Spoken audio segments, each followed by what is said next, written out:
I'll do the sound effects for the podcast. Some fwah.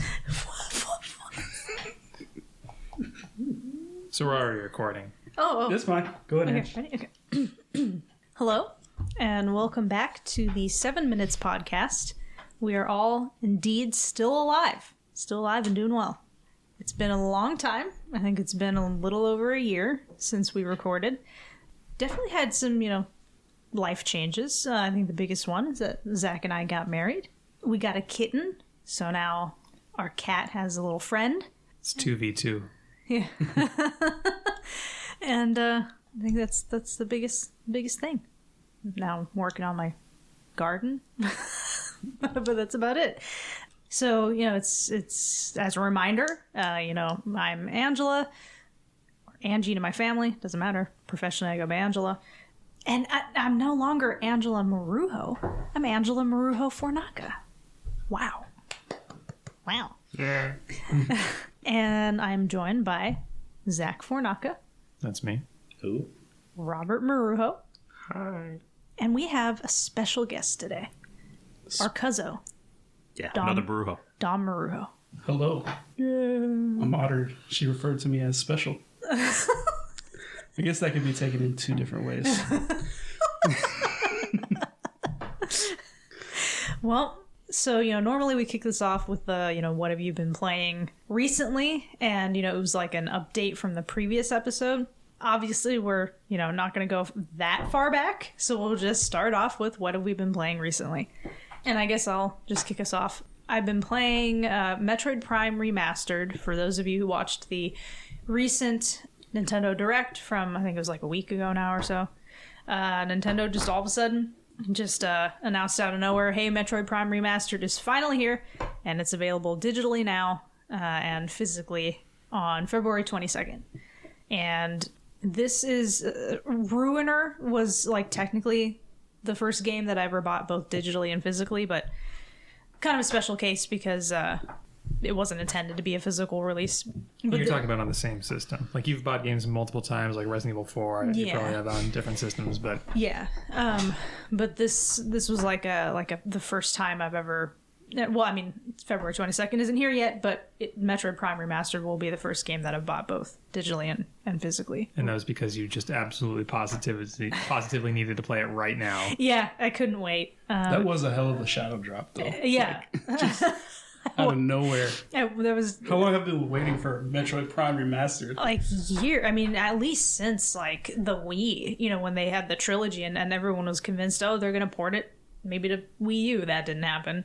And then still hopes that it'll come to Switch, but, who knows. But, yeah, I wasn't expecting it at all. And when I saw it during the Direct, I was like, wow, is this real? Wait, I thought it was on the Wii U. Oh, no, it was in the Wii Shop in Wii U, right? Yeah. I don't know if it was on the Wii Shop or not, but... No, I don't think so. All I know is it was on the Wii. It was playable it was on Wii U. playable. That's where I played it. The trilogy, whatever. Because it would upscale... Well, I guess if you had the component cables for your Wii, it would do it too. But if you're playing through the HDMI on the Wii U, they look really good on an HD screen. Yeah, so that's been pretty great. I went back to Cuphead. I've gotten farther, I think, than I did the first time. So that's been pretty cool. But I gave myself another break. I was getting too angry. Otherwise, still playing Animal Crossing New Horizons. I played through the Happy Home stuff to the point where I unlocked the ability to redesign my neighbors' homes. So like I got really obsessed with that. Redesigned everybody's house. Enacted my control freakism on my neighbors, so none of their homes were safe. They all look like how I want them to look now. Are you still one piece of art shy from complete? Yeah, it was all this time. I've been slowly, because I have no control over it. It's just whatever Red has for sale, and so now I'm one piece away from completion of the art gallery wing of my museum. Other than that, it's been a lot of Mario Kart Tour. This week's tour is wrapping up on Tuesday, but it was the Explorer Tour and it was pretty heavily Shy Guy focused, so, you know, right up my alley. But they released Explorer, Shy Guy, Light Blue, and Yellow. Re-released Green Shy Guy, who I've been trying to get for like 2 years, I think, because I missed him the first time around. And then next week is the Doctor Tour, and it looks like there's going to be a white Shy Guy coming. So, yeah, I've been pretty busy playing stuff. It's like I told Angie, you know, there's an almost infinite number of Shy Guys they could release if they're just like theming him after colors. Are you really just going to be going back every week to get like a full 64 crayon Crayola set of Shy Guys? And the answer is yes. Jeez. Is there a color like there's no question you'll do whatever it takes to get that one?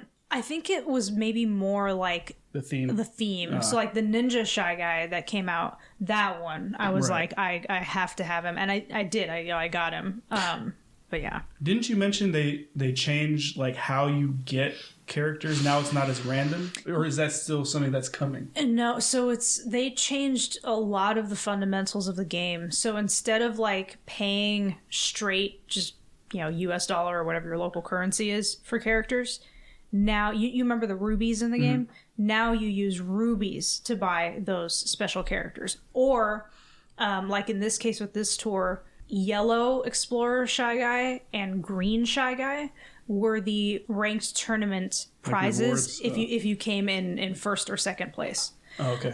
So yeah, they've changed it up quite a lot. There's actually a lot of things that they've changed in the game.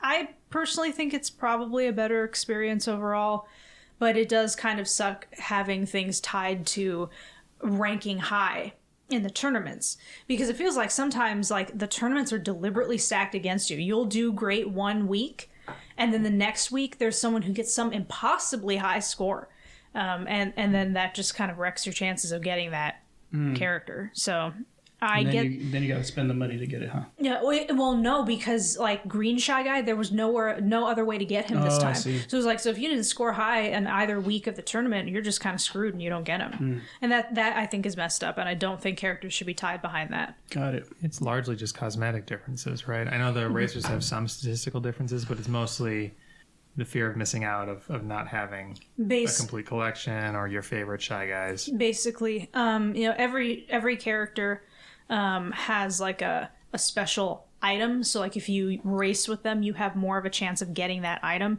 Like Ninja Shy Guy, it's the boomerang. You know, or Light Blue Explorer Shy Guy, it's the Lucky 7.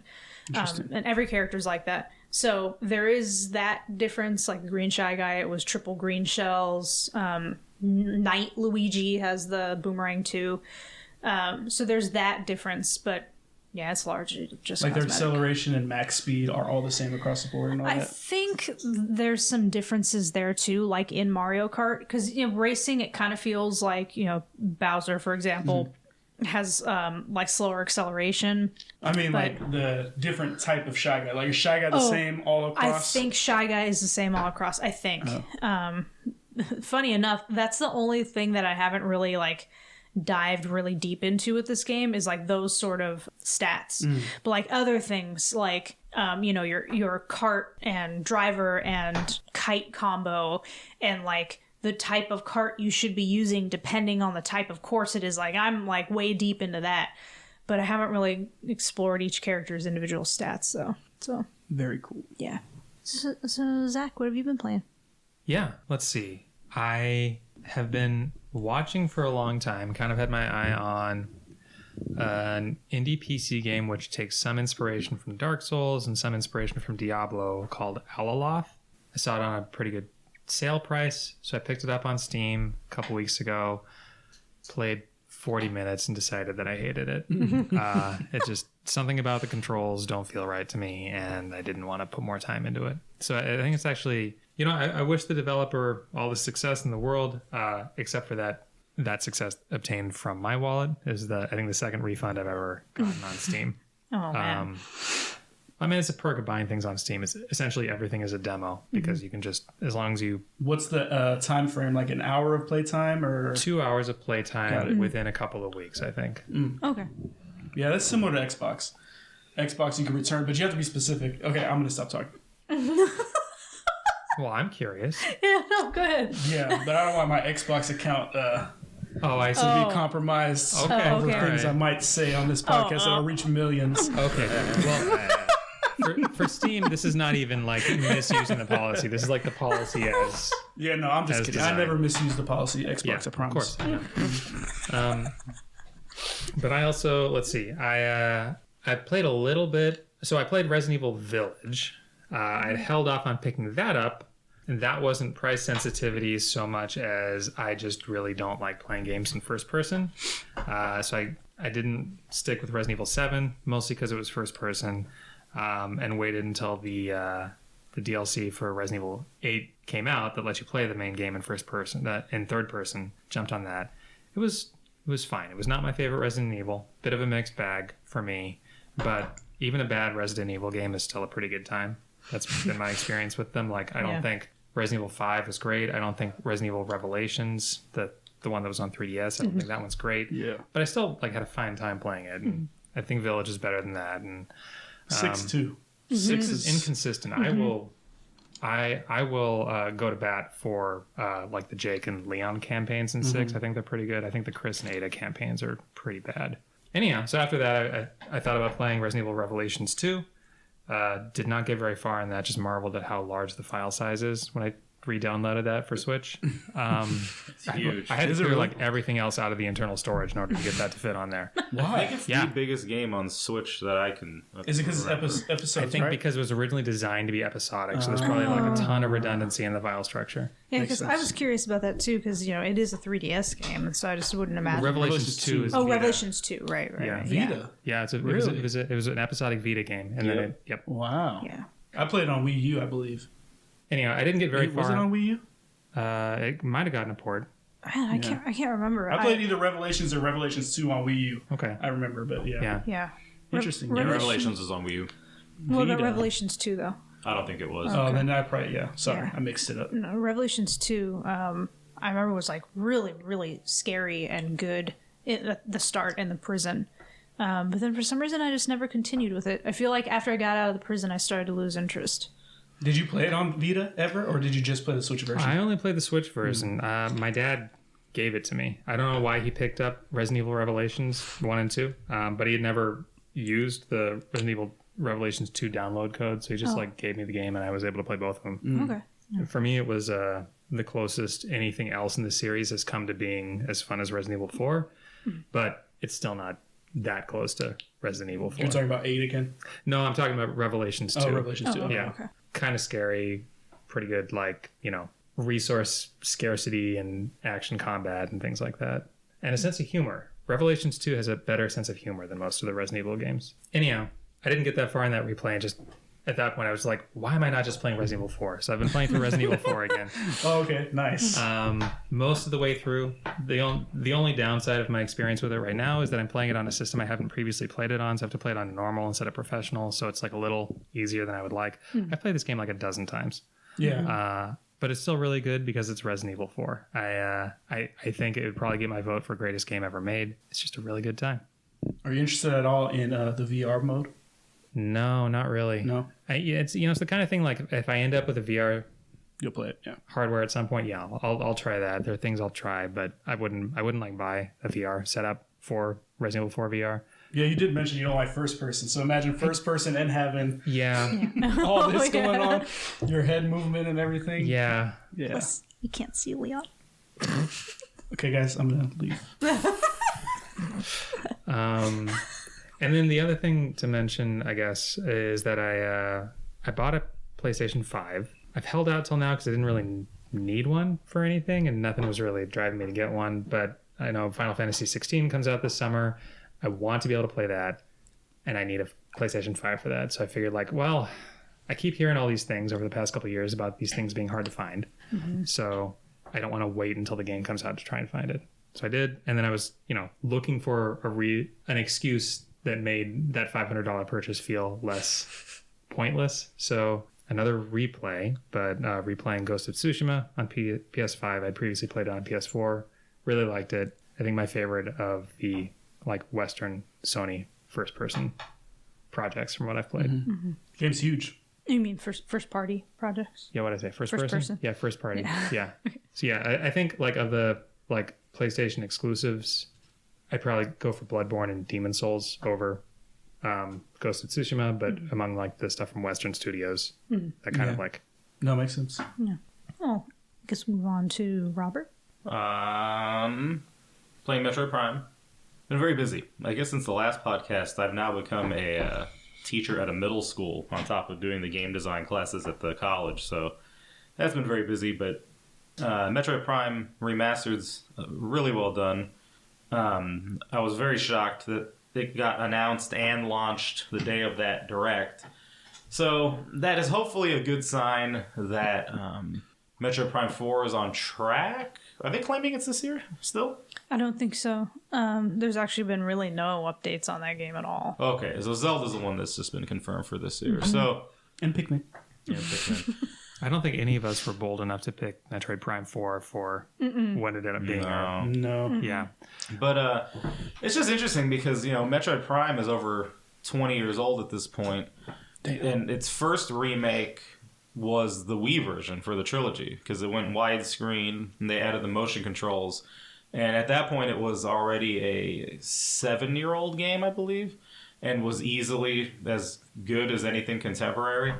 And now that remake is, let me think, so it's 2023, and it was 2009 when the trilogy came out. 14 years. So 14 years later, Metroid Prime is still easily as good as any contemporary shooter, including its art direction. Like, the upscaled graphics are obviously amazing to look at, but I mean, the base of what is there is just what was on the GameCube, and it still looks incredible compared to just about anything new. So I think that's really good. On my Nintendojo.com review, the website of which I am the editor-in-chief, my review of the game, the only gripes I had were the targeting reticle feels like it rests too high when you put it into the classic control scheme. So, like, you can play with twin stick settings or you can do motion controls. I haven't bothered with the motion controls yet. I've heard they're not as good as on Wii. I think it's because you can't mess with the sensitivity as much as the Wii version. The Wii version really let you go to town messing with the motion controls. The Switch version, I guess, isn't as thorough. But regardless, I haven't tried that. But the twin stick setup, I'm sure, is fine for anyone who wants to use it. I messed around with it and quickly realized why the X and Y buttons are swapped, because if you try to fire a super missile, it's a nightmare. But if you hook up like a wireless GameCube controller or even a classic GameCube controller, you can make all the settings exactly as they were in the original, including the single stick moving and shooting. The game was designed for it. I feel like it works just fine with one stick. But the resting position of the targeting reticle is too high, so it makes it a little awkward when you're walking because it feels like Samus is slightly tilted up when she should be more facing down and straight. Mm-hmm. Yeah, I agree with that. It was funny too because the X and Y swap, like, it's amazing how with video games you have muscle memory for so many things. And I had hooked up one of the PowerA wireless controllers, the GameCube controllers that they have. And I'm playing, and I kept hitting Y to fire a missile instinctively. And she kept going into her morph ball. I'm like, there's something wrong there. I'm like, there's no way that I'm just imagining this. I go, I'm almost positive these are swapped.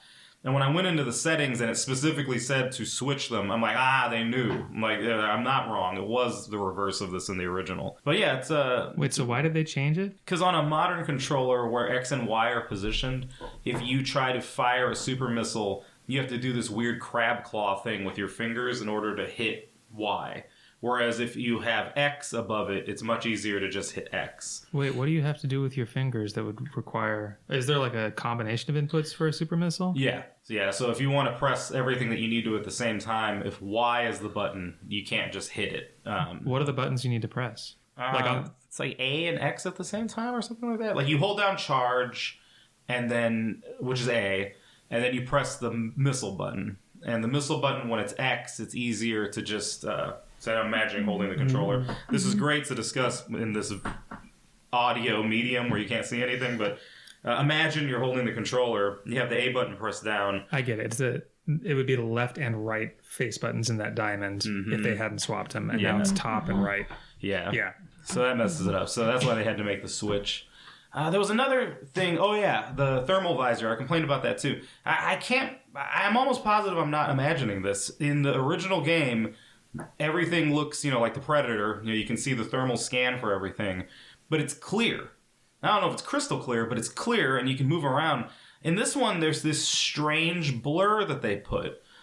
Almost like they thought maybe the thermal visor was too overpowered or something. Like, I have no idea what the idea was to put it on, but it makes it so it feels really uncomfortable when you're moving around with it and you're aiming and shooting. I am not happy with that change. It's too blurry. It's a little too hard to see what's going on. Yeah, they need to switch that up. But I thought it was an incredible remaster. I think it's interesting that they didn't release the trilogy. Zack said that the way that the game was remade, I guess they were like actually, what's the phrasing you use, Zack? Like they're basically in the code. Yeah, they ported the source code from what I understand, rather than like with the the Mario collection that they did was emulation. And they used some like Lua scripts to change how things looked or behaved in some cases, but you have much more limited control if you take that approach compared to actually porting the source code. Pretty much the sky's the limit. So one of the Retro Studios developers, I believe it was one of the Retro developers, was saying that if they were to make a trilogy, remake the trilogy, he doesn't think that they would be able to do 3 with traditional controls because everything was made for the motion controls. And he was describing like how there's hundreds of little interactions that are based on motion. However, motion is no different than a button prompt. Like, it feels like it because of the psychology of it, right? Like, you're swinging the controller, but really it's just inputs. It's like you move left with let me put it this way. If you flick up with the nunchuck or the Wii remote, that makes Samus's morph ball jump, if I'm remembering correctly. All you got to do is change that to a button, right? So it's like it doesn't need to be the flick up. You can just make it so that the programming is, instead of the flick, it's just press X or whatever. It's like back when Donkey Kong Country Returns came out and people, including me, were like, why do I have to shake the remote in order to roll? Why can't that just be a button? Yeah. And then that's what they ended up doing on the 3DS version of it. There's no motion for that on 3DS, I don't think. I think That would be entertaining to watch, but no. break the thing. So back to the Metroid Prime 3 one. Was that on the Wii? Wasn't it that if you did it more aggressive, they jumped higher? I don't remember if it was based Was on it that that or not. sensitive? I don't Because that would think be a it problem was. with the button, right? Because you can't like hit the A button like less or more. Only if it was like, if you're trying to do like an analog range of inputs, but a lot of old games will have like different jump heights depending on whether you quickly tap a button or like hold press it or it for a something. slightly That's longer true, period yeah. of time. Yeah, I don't think that was the case. It wasn't that advanced, huh? with Prime on Wii. I'm pretty sure it was just you flicked it up and she would jump because it messed up some of the bomb puzzles. You didn't have to really do the timing as well anymore. But anyway, the reason I'm saying all this is because if they're doing a source code port for all of them, because let's arguably say that they are, because that's been the rumor for like I think almost 5 years now, 4 or 5 years. 3 could potentially still be ported to where there is physical controls. So I'd be interested to see that happen because I think in terms of my ranking of the games, Prime's really good. I think I'm inclined to say it's first, but I really enjoyed 3. 2 is fun. I just think 2 has kind of a bland overworld that just doesn't have the memorable locations that the other 2 games have. So like Prime has, Fendrana Drifts, Magmore Cavern, stuff like that. 3 has like that steampunk world that you go to. Just a lot of really memorable visual elements going on. And I thought graphically it was incredible. Like for being a Wii game, like it's really stunning. So to not get all 3 on Switch would just be heartbreaking. I do think that it makes sense, though, that it's not a trilogy. Like, they're not re-releasing Metroid Prime Trilogy. Because someone at Nintendo was like, no, we can charge $40 for each of these games instead of charging, $60 or $70 for all 3 together. I We hope can make they more money. realize that they can charge $40 for each of them and then wait a beat and then put all 3 in a steelbook and sell them to you again. Oh, absolutely. They know this Nintendo just do Yeah. You don't it. have to hope. Yeah, they know. They know their audience. But yeah, like I really hope they bring all 3. But the thing is, it's fascinating because Prime is so amazing. I mean, there's some sites giving it perfect scores. I give it an A. Metro Prime 4 needs to be good.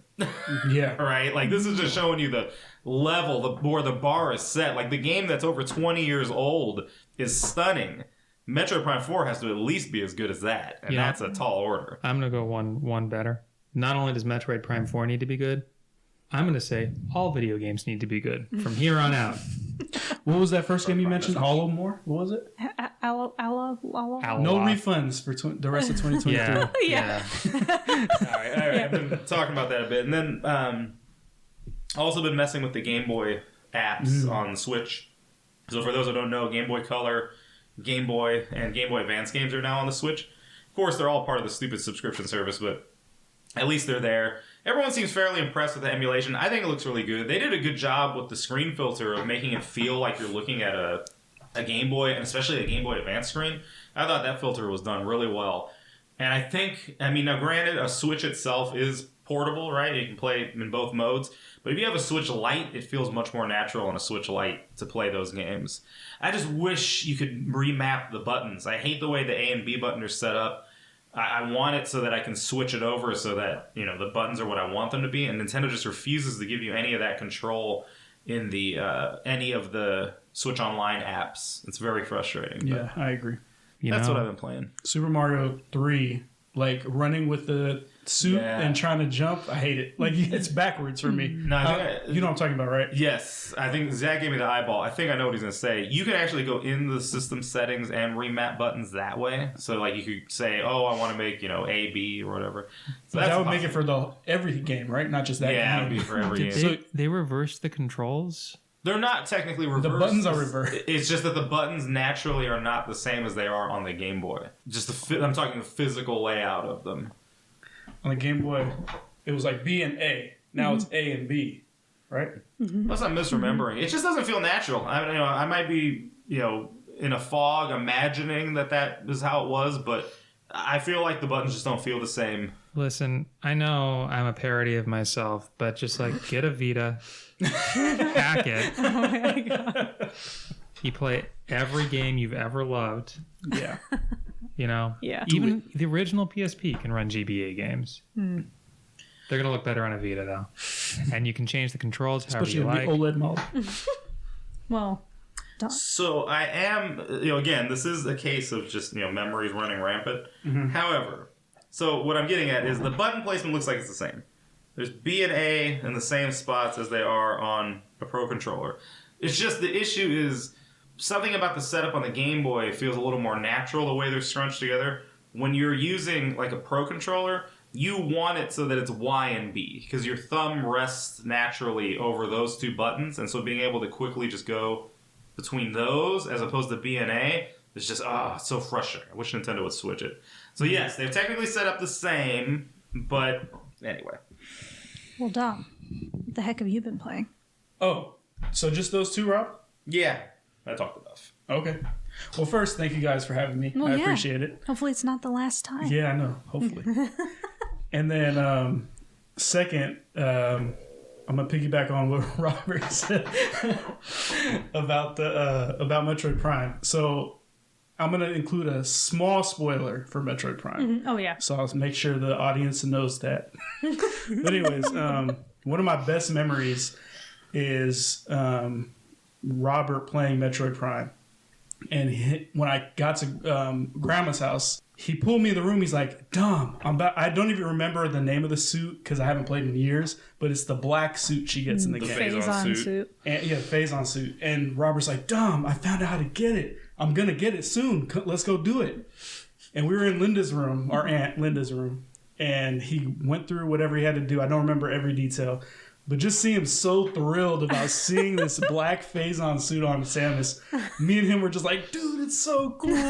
We get to beat Ridley in this and all this stuff. It was just such a good memory. And that's what I'm looking forward to in playing the remastered. Just kind of, the nostalgia factor of it. I love Metroid Prime. Yeah. One of my favorite games ever. Is the black suit part of like the critical path, or is it?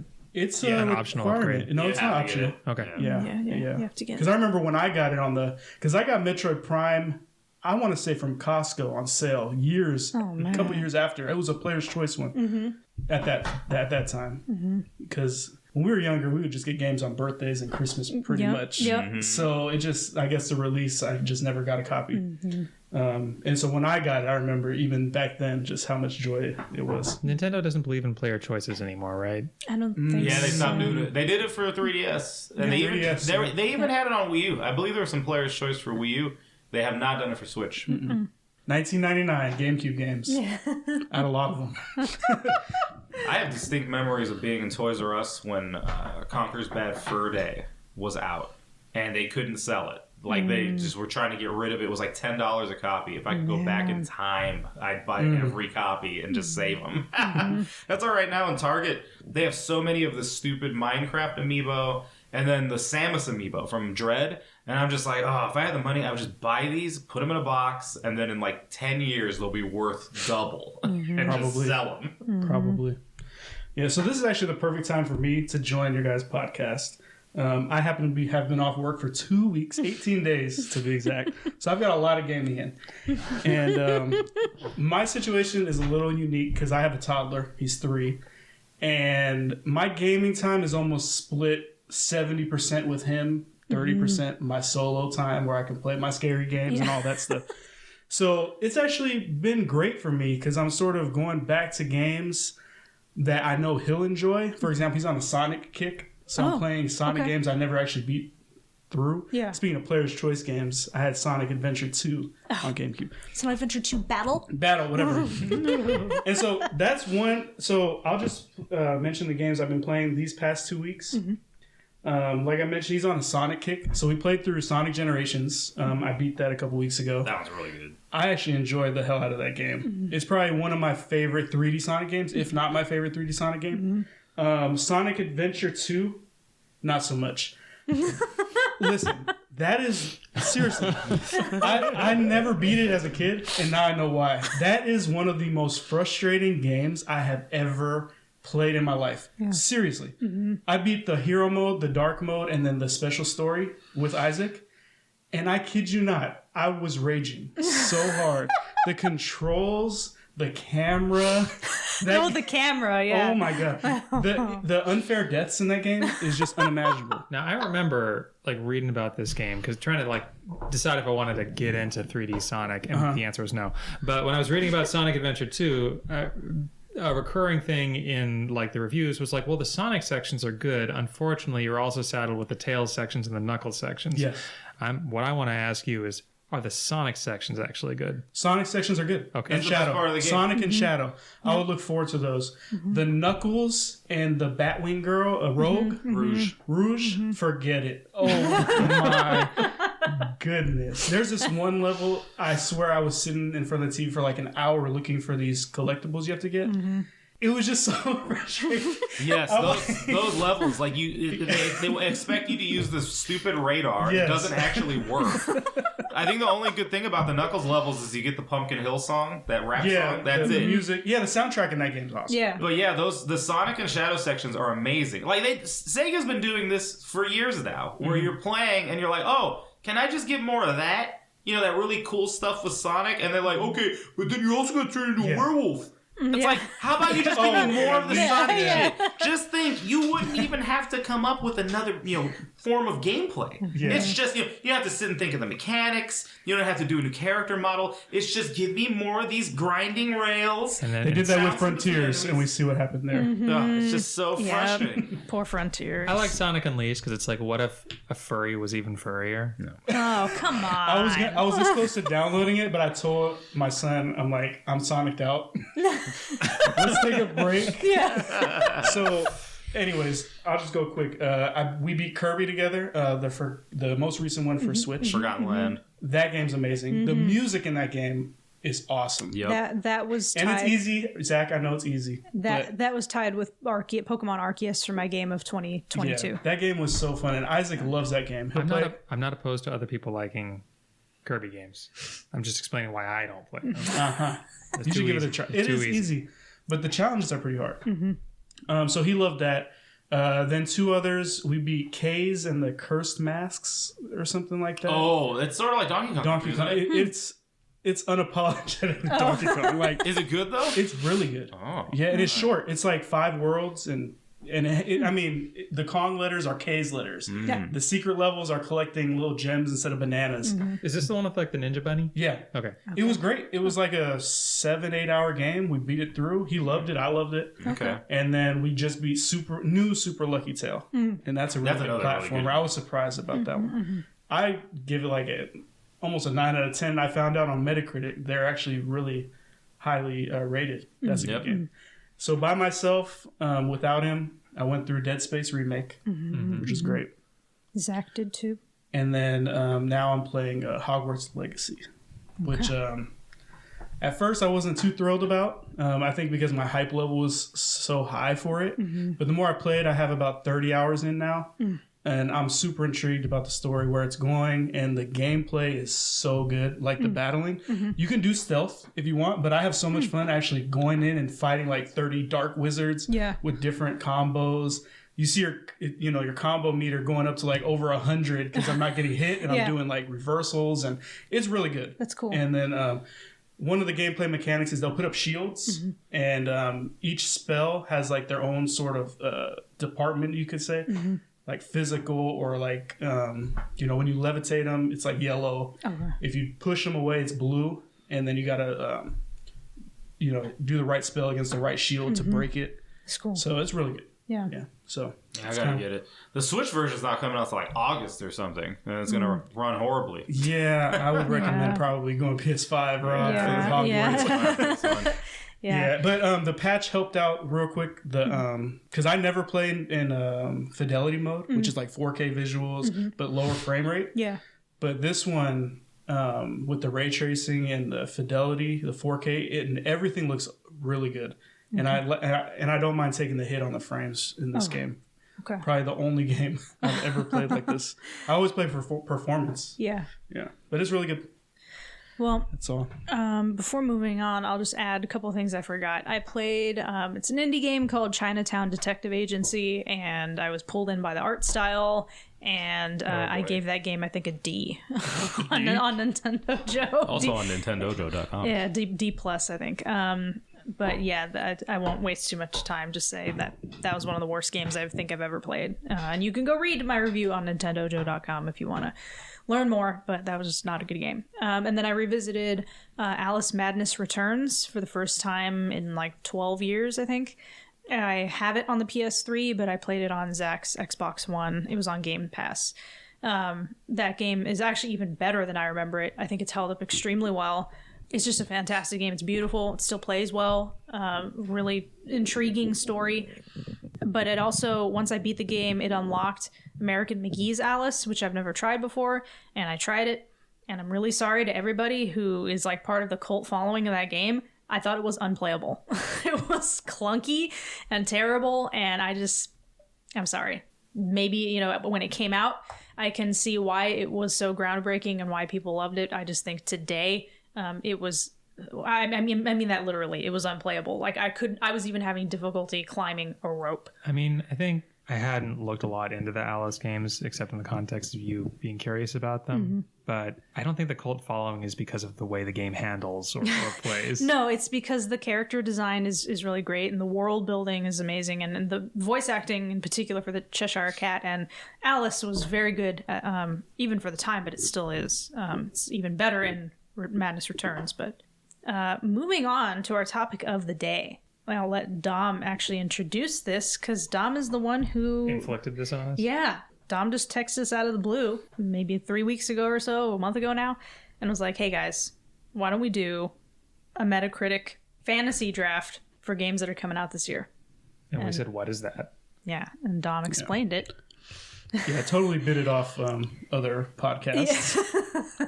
But we each pretty much made a list that we couldn't repeat each other's games of upcoming games for 2023 that we think will do well. And so we did it in a snake order draft, starting with Zack. We decided the order based on age. So went Zack, Robert, Angie, then myself. And we just started picking games. We did a little research before. We had, about a week before we actually did the draft. Yeah, I think so. So we just picked games that had a solid 2023 release date or not. Some of us took a couple risks, including myself. And basically at the end of the year, wherever the Metacritic ratings stand, we're going by critic reviews, not user reviews. We're going to tally up all of our choices, and whoever has the most points at the end will win. I thought it'd be fun, and it's proven to be fun. It and has. Robert has taken the lead and the favorite to win it all early. Which is shocking because we thought that We were clowning him a little bit. Yeah, Everyone doubted some of my his list. choices were He picked Mega Man second. No, I'm just kidding. I'm just So- kidding. I don't think second. So No, it was second. it That was is. It was second. Yeah. So let's go through the lists. I'll go with mine since all right, we cool, mentioned cool. you. Wait, I'll just say that we each were given 10 choices plus 2 alternates, so Yeah, 12 total. So I chose, and this is the order in which I picked everything. To be honest, I didn't even think about like the order in terms of like someone could swoop on things. I just was picking. Anyway, so I picked Resident Evil 4, Mega Man Battle Network Collection, Hogwarts Legacy, Octopath Traveler 2, Pikmin 4, System Shock, Theater Rhythm, was it Final Bar, I think? Final bar line.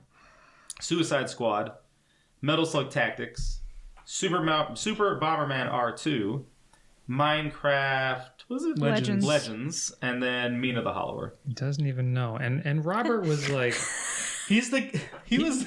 Go ahead, Zach. Dom and I both prepped. We had like tiered lists of like, I think this game is going to get at least a 90. This one's like safe 80. This one, I'm not sure if it's going to come out, etc. Robert was at the table, like on his phone, Googling video game release 2023. It was great. Yep. I can just tell by looking at certain things, knowing the pedigree. I'm like, oh, that's going to get this. This is going to get that. He's the kid who didn't study and still passed, and I got an F. Robert, do you have like regrets or second thoughts about anything that you picked? Maybe System Shock, because I don't know enough about it. And I don't even remember why I ended up picking that one.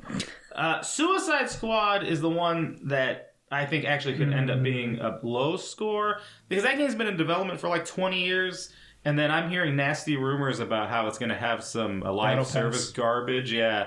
So, but it's Rocksteady, so I'm thinking that it'll probably at least get in the 80s, because, you know, it's not going to suck. Like, it will be competent in terms of design and gameplay, because it's Rocksteady. There's other things that might bring it down. And then, other than that, like, I knew Theater Rhythm was one I was suspicious of, because that was on 3DS, so it's a touchscreen game. And Switch, you can use a touchscreen, but I'm just thinking it's going to be button controls, so there's a chance they could screw it up. But historically, I think there's 2 entries in that series. They both got good scores, so I felt decent about that one. The only other ones that were a little iffy are Mina the Hollower, because it might not come out. But then I guess we're going to only aggregate our like the 10 Top 10. to top 10, so it yeah. doesn't really matter. And then Pikmin 4 was a little bit of a question mark that it was going to come out too. But then, coincidentally, it just got a release date, so I'm not too worried about it. Pikmin 4 is not going to suck. I just don't think anything on my list is going to suck. I think every single thing here is going to score well. Super Bomberman R1, you know, Super Bomberman R, that got really good scores when it came out. So I'm like, well, R2, I bet it's going to be just as good. So I feel strong about this. Minecraft Legends is getting good buzz so far. Minecraft, what's the one that is out now? Dungeons. Dungeons yeah. is really fun. It is and, fun. and they're saying Legends looks like it's going to be better. So I'm like, this is going to be a good one. So I'm confident in my list. It's funny, when I was looking at your list, Rob, before anything even got scored, like, who would have thought Theater Rhythm would be at an 89 right now?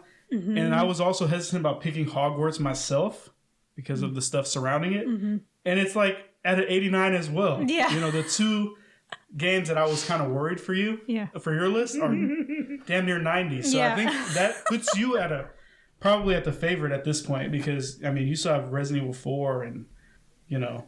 Robert, do you Yeah. do any of those scores for Hogwarts or Theater Rhythm or Octopath surprise you?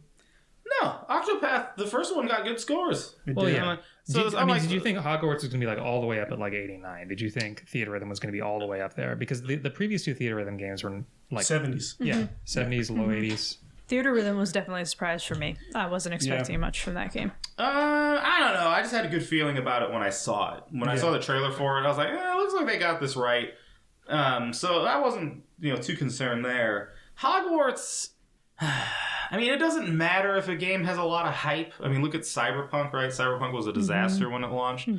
But Hogwarts had lots of good buzz. It only had negativity from, like the political side. So my only concern was kind of like what Dom just said, which was if it's going to score low, it's because they're intentionally making it low, like targeting it. But what ended up instead happening was the people who were against it were like, we're just not going to review it.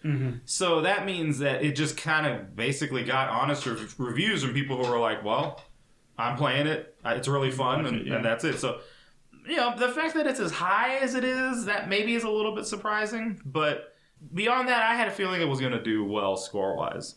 Nice. Yeah, I mean, you picked it third, so you had high hopes for it, obviously, but Don't remember. that is The really order cool. was just completely arbitrary. Oh, yeah, you did say Yeah, I did pick it on purpose, Robert was like, oh, God, what else is coming out this year? Yeah, Right? it is. Every single choice, that's, yeah. Seriously. I was like, what else is coming out besides Mega Man Battle Network? Yeah. But if I was betting on any of us, I think at this point, based on this strong start, yeah. Because here's the thing. Resident Evil 4 is going to go crazy. And everything else, like you said, is not going to suck. They're at least going to be 78s, 80s, you know what I mean? Yeah. And I think that's going to... Because I have stuff on my list that I don't think is coming out. And that's low scoring. And stuff that's low scoring already, like... Yeah. That's not a good start. You know what I mean? Yeah. I'll take this as an opportunity to segue into my list. I definitely have some that were, they don't have release dates. They're probably not coming out this year. And I think that's actually going to impact my score. But starting from 1 going down to 12, Final Fantasy 16, Street Fighter 6, Bayonetta Origins, Kirby's Return to Dreamland Deluxe, Dead Island 2, Wolong Fallen Dynasty, Fatal Frame Mask of the Lunar Eclipse, Final Fantasy VII Rebirth, Assassin's Creed Mirage, Alan Wake 2, Hyper Light Breaker, and RoboCop Rogue City. Where did that come from? Yeah, RoboCop. Bet it gets a 79. Yeah, that one was just like, kind of a rogue, no pun intended, just like rogue choice. I was just like, it could be good.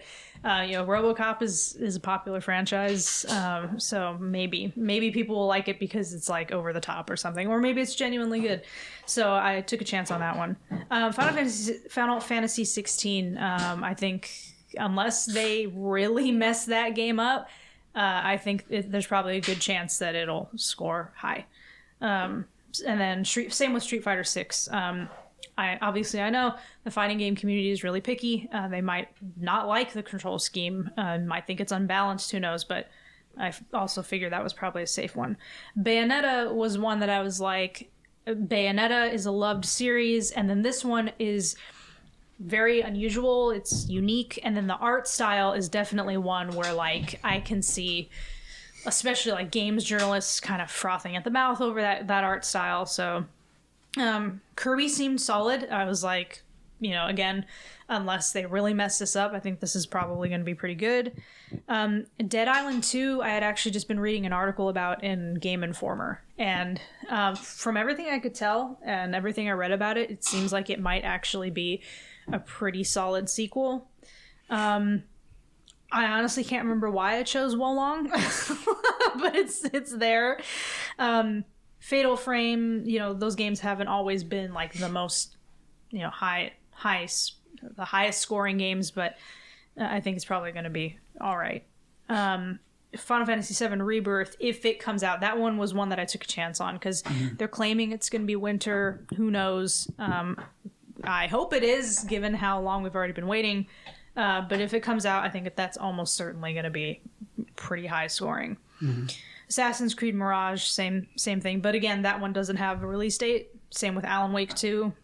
So I don't know. I saw a tweet about Alan Wake 2 that they are well along as far as development and stuff. Yeah. So, and they anticipated going gold. Something along those lines soon. Okay. So I think that one will for sure come out this year. Okay. Maybe Christmas time. Yeah. And then Hyper Light Breaker, everyone loved Hyper Light Drifter, so figured I'd take a chance. But, I took a lot of chances here with games that do not have release dates. Yeah, because Breaker's 3D, right? It's not pixel like the previous one. I think so. That seems like a mistake to me, but who knows? Maybe it'll be good. If everything on this list comes out, what do you think, now that you've had some time to reflect on your choices and sit with your regrets, what do you think is going to be the highest scoring game on this list, and what do you think is going to be the lowest scoring? Highest scoring is probably either going to be Final Fantasy 16 or Final Fantasy 7 Rebirth. Lowest scoring, probably RoboCop. But if RoboCop surprises me, then probably Fatal Frame. I think the dark horse on this list for doing bad is Street Fighter 6. Yes. Because I keep thinking of 5 and how 5 came out and it had just like a handful of characters and everybody was irritated. Bare bones, And that's exactly why I was actually hesitant. But I was just like, I'm going to take a chance on it because it could either be as successful as 4 was, or it could be the dud that 5 was. Because 6 has some first-person mode on the way that looks a little iffy to me. and some semi-open world stuff too, right? Yeah, that's the whole thing. Yeah. So I'm just not. That's what I meant when I was saying that. But yeah, it's kind of interesting thinking of the state of Street Fighter because back in the day when 4 came out, Capcom had oversaturated the market with just like the endless re-releases of Street Fighter and all that, and people were just kind of done with fighting games. I forget what the gap is between the last iteration of 3 and then 4. But it was a while. I was thinking around 7 or 8 years. Yeah, so there's a big gap, and then along comes 4 and just completely reignites the entire fighting game scene. It feels like, but then it feels like it's stagnated a little bit again. Other games have come along that have maybe supplanted it, but the interest is there. I mean, it's kind of funny like having middle school kids to teach because. I mean, actually, it's like I have the entire range with my job. It's like kindergarten through 8th grade. So I get a little bit of a sense of what kids find interesting. And I'll see them sneaking browser versions of Street Fighter 2. They'll be sitting at their Chromebooks playing Street Fighter 2. So they have a sense of who these characters are. Yeah. So I feel like Capcom has some pressure. Like, you better not make Street Fighter 6 suck because you have kids who are interested in playing it. And you got to strike while the iron is hot. They got lucky that with 4 they reignited interest. There was still enough fan presence, but you don't want to become too passe. I mean, these kids are all sitting around playing Fortnite and Roblox. You want to stay relevant. So I hope 6 does well. Sorry, what is this browser version of Street Fighter 2? So I got to figure out what it is so I can attempt to block it so they can do their work. But they know all these sites to just like access games. So they were sitting, and it looks smooth too. I didn't get to actually touch it, but like, well, see, the thing is they like me, so they were like, hey, "Look, Mr. Muro." And so, wait, is this like the Super Nintendo version? Yeah, it was a Super Nintendo version. So it's a of Street Super Fighter Nintendo 2. emulator running in a website. I know, like those have already been around for like NES games, but okay. Well, since they know that you like games, Robert, you should just casually be like, "Hey, what's that site? I'm interested." I'm interested. Yeah, and Let then me know. yeah, and then secretly, go and blacklist it. And then when they try and use it, just be like, "I don't know what happened." Teach them a hard lesson about trust. Yeah. Yeah, that's right. What Charlton Heston say in Planet of the Apes? Never trust anyone over 30. Yeah. Talking about your list, Ange, real quick. Yeah. When you said about Street Fighter, like they're changing certain things, like control schemes and all that. That brings up a good point about like traditionalist quote. You know what I mean? Like, and the competitive scene. Yes. They made blocking a button now, or whatever changes they make to make it more accessible to, like Robert's alluding to, like a different crowd. Like for me, I'm all for that because. Generally, for fighting games, I hate fighting games that you have to block with the. By pressing backwards on the. I hate it. I can't do it. I just my mind doesn't let me play these fighting games. So Street Fighter, I've never been good at them, but hearing about the updated and the different options you have makes me want to try it because I didn't even touch Street Fighter 5 at all. Yeah. But reviewers might not like that. The people who review fighting games and Street Fighter specifically might not like those accessibility factors or anything like that. Exactly. They want it traditional. So but I think it should still be in the 80s. I think it's a safe bet. I think so too. Yeah. Oh, and then other thing for Bayonetta Origins. Before we did our draft, I had not seen anything about this game really, and then they dropped that trailer in the Nintendo Direct. After that trailer, how do you feel about that? Oh, I think that game's going to score high. Yeah. Yeah. I think that I don't know that it was clear that that Bayonetta was not controllable because it's like you control the demon, and so that might disappoint some people, and that might impact how the game is reviewed. But on the flip side, if it's handled well, then I think it's going to help the game review high, because reviewers are going to be like, this is really unique, gameplay's and unique, it plays well. Like if it plays well and is like handled well, basically, I think it'll be a point in its favor. To me, it's night and day compared to the first 3 games. Yeah, I mean, it's a way different. Completely different type of game, different style, like everything, different feel. So when I saw the trailer in this last Nintendo Direct, I was like, oh. Did it make you more confident or less confident? It made me more confident. More confident. Yeah. Wow. Yeah. But I will say, when I heard the narrator say that you didn't control Bayonetta For combat. I was like, that gave me a little pause. But then Yeah. everything else, I was like, I think it's good. going to be able to compensate. Yeah. Gotcha. Yeah. And then Dom, I think it's a good segue into your list. Yeah. So I sort of looked at it like actual fantasy football, fantasy basketball. Yeah. I was looking at, medium low ceiling players and high floor players. Okay. Yeah. Didn't work out.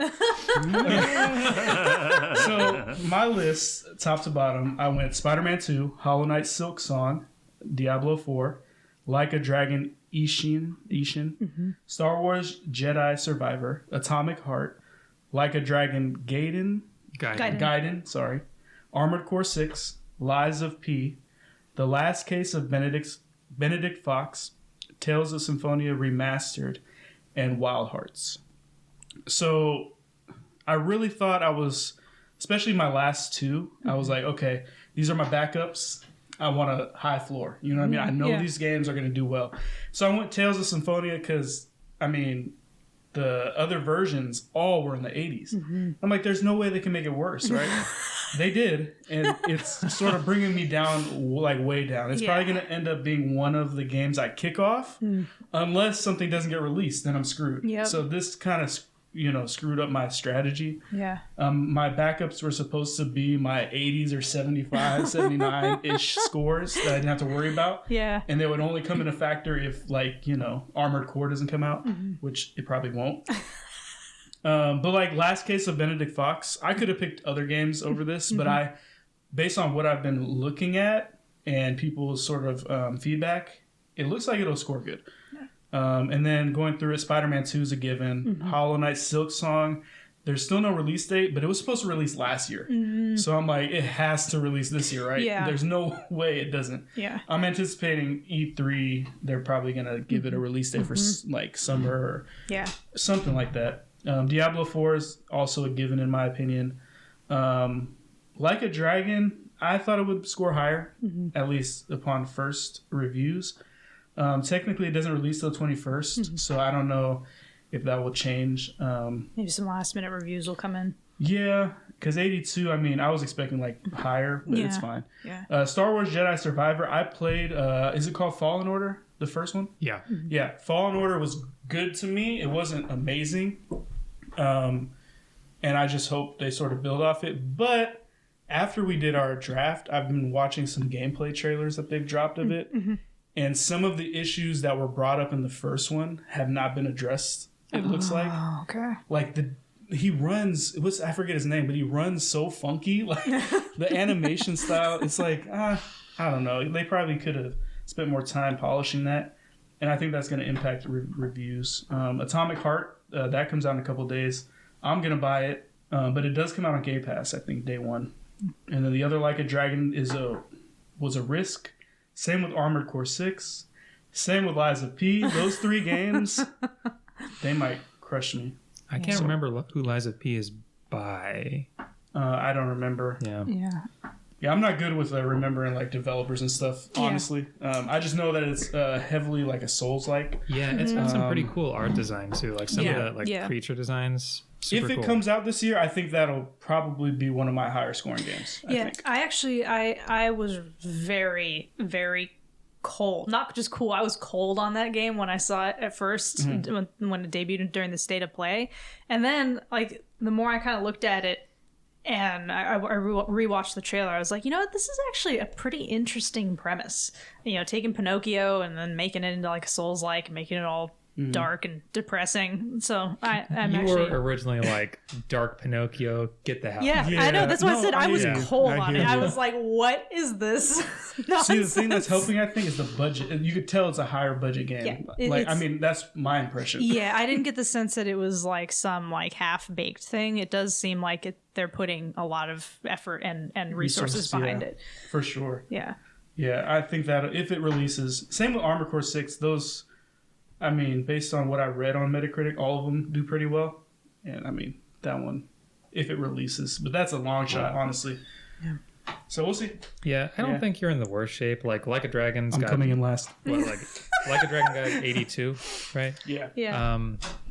And like that's not bad. Wild Hearts at 80 isn't that bad. Obviously, Tales of Symphonia is a disaster. Yeah. I was but not expecting that. The rest of your slate, like if they come out, they're probably going to score well. That's how I feel about it. I think your top 5 is pretty solid. Yeah. Those last two, though, I'm telling you, Yeah. I was predicting 2 of my games would get delayed, and those are going to be my, Yeah. it's okay. I got 75s and 80s to back it up. Yeah. But Jesus, I don't know. So, Zach, what Yeah. about you? Oh, did you want to add anything to me or Angie's list, Rob? Or you talked about Angie's to mine. You're good? No, Tom's good. Okay. Go ahead, Zach. Yeah. All right. So my games from top to bottom: Legend of Zelda: Tears of the Kingdom, Starfield, Redfall, Forza Motorsport, Dead Space, Baldur's Gate 3, Season: A Letter to the Future, Stalker 2, Nine Souls, Kerbal Space Program 2, Sea of Stars, and Cocoon. Yeah, Zelda was a gimme. I was not. I was trying to prioritize games that I thought would do well, whether or not I was personally interested in them. It makes it a little harder to get excited about the games as they come out, but whatever. I'm not going to pick up Redfall. I'm not going to pick up Starfield, but that's fine. But Zelda, I am really excited about. I do think, Breath of the Wild was like a genre-defining masterpiece of a game, and even if Tears of the Kingdom doesn't do a lot to change the formula, I think it's still like a really solid bet. Starfield and Redfall are both games that I gave like high priority on the list because of their pedigree. I know people have been like really anxious for Starfield for years. I think Bethesda has been sufficiently chastened by the kind of chilly reception to Fallout 76 that they're not going to risk doing some kind of weird monetization stuff to mess this one up. So I think they're really going to try and win people back with it. And then Redfall is what is that studio called? Arcane, right? Yeah. The Dishonored and Prey and Deathloop people. Critics love Arcane games. And I think Prey is probably their lowest scoring game that they've done, but even that is not bad. And like Deathloop got crazy high scores. So I just kind of like did this one based on Arcane's reputation. Did you play Deathloop? No. But you play the other ones, right? The other arcade games? Also did not play them. No. Like the Dishonored? No? Dom. What? They're first person. Oh, they are first person. Sorry. I've heard a lot of good things about Dishonored. But yeah, for somebody else to play. But yeah, so that was on Arcane's reputation. The same kind of thing with Forza. Forza games, Yeah. I don't play any of them, but they are like super solid in terms of like the scores they get. It's been a while since a motorsport came out, too. It seems like Horizon 4 and 5 came out before the last motorsports. Yeah. Well, no, I take it back. There was a 6, right? Forza Motorsport 6? I Maybe. think that was the last one. Was there 6? Let me see.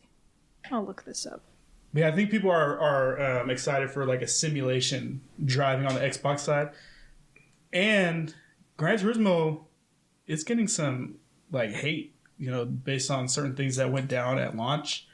So maybe Forza will capitalize it for that audience. It is crazy how well Forza like ate Gran Turismo's lunch. Like when Forza came out, it was like, that's a Gran Turismo knockoff. Yeah. But Forza has just been like pumping these out consistently. Yeah. And they've always been well received. Yeah. Yeah, I think it's interesting because with Sony and the Gran Turismo games, they're so few and far between ever since they got to, I think, the PS4 era.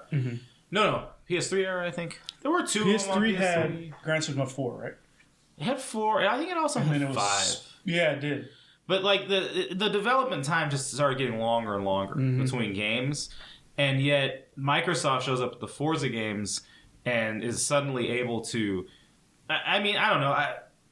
Now, I'm not enough of a gearhead to say whether or not, Forza versus Gran Turismo, like, which one's truly more accurate.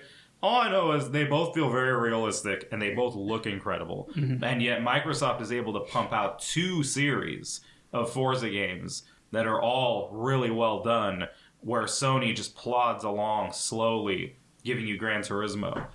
So yeah, I mean, my only drawback on Forza would be people love the Horizon formula, where it's the open world that you get to explore in each car, and then you're going to, race to race.